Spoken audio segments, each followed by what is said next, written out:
তখন কিন্তু আমাকে নিজেকে দেখে রাখতে ভালো লাগে না, মন চাই যে চার দোকানে চলে যায়, একটু ঘুরে আসি, একটু পান খায় আসি, একটা চা খায় আসি, একটা সিগারেট খায় আসি।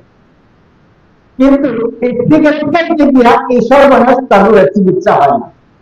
সিগারেট খাইতে আপনাকে মানা করা হয় না, সিগারেট খান, সমস্যা নাই, সিগারেট খাওয়া ভালো।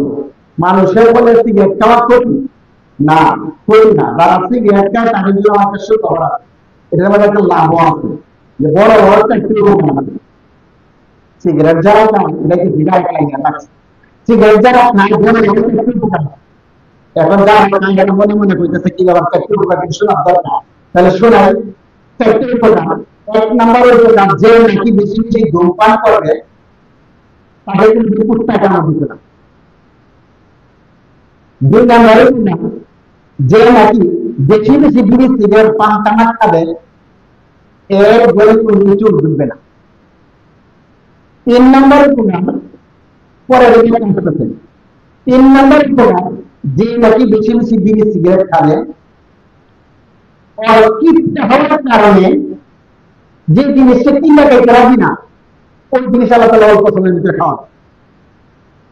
4 নম্বরের প্রধান নাতি পুতি যত আছে সবার সেবা যত্ন পাবে।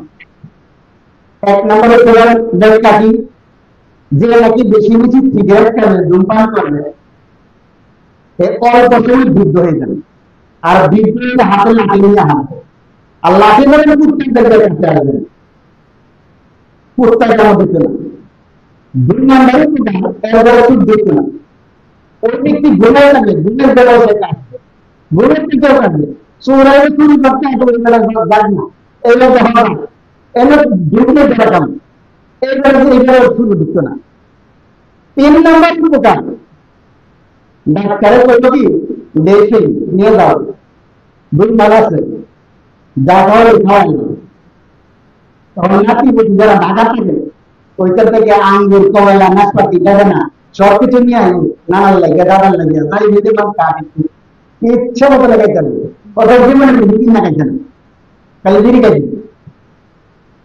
4 নম্বর প্রধান 4 নম্বর প্রধান ও সেবা যত্ন করবে, 2 মাসে যেতে পারবে সেবা যত্ন করবে, সেবা যত্ন করবে। এই জন্য ভাই যে বলতেছিলাম যে বিড়ি সিগারেট থেকে দূরে থাকবে। আর সবচেয়ে বড় কথা যেটা ভাই আমাদের বিশ্বাস নেই, আমি প্রথমেই বক্তা হিসাবে কিনা আসিনি, আমি বন্ধু হিসেবে বন্ধুর কাছে বেড়াইতে আসছি, বক্তা চলে আসছি, এই আসার আগে কি বলছিলাম বুঝছিলাম আর কি, আমাদের নবী শেষ নবী, আমাদের নবীর পরে আল্লাহ উন্নতি পাঠালেন না, এটা আল্লাহ তাআলা চূড়ান্ত সিদ্ধান্ত। শেষ নবীর উম্মত হওয়ার কারণে আল্লাহ তাআলা আপনাকে আমাকে দিনের মেহনতের জিম্মাদারিকে দুনিয়াতে পাঠালেন। এই জিম্মাদারি আমাদের করা দরকার, যদি এই জিম্মাদারি আমরা না করি কাল হাসরের ময়দানে আমার নবী আমাকে জিজ্ঞাসা করবে, আমার নবী আমাকে জিজ্ঞাসা করবে আমি দাঁত ভাঙছিলাম, আমি মাথায় হেলমেট কিনেছিলাম, আমি পাটের কাজে রক্ত দলিত হয়েছিলাম কেন? আরবের ব্যবসায়ীর জন্য, আরবের শহরের পাহাড়ের জন্য না, উম্মতকে জাহান্নাম থেকে বাঁচানোর জন্য।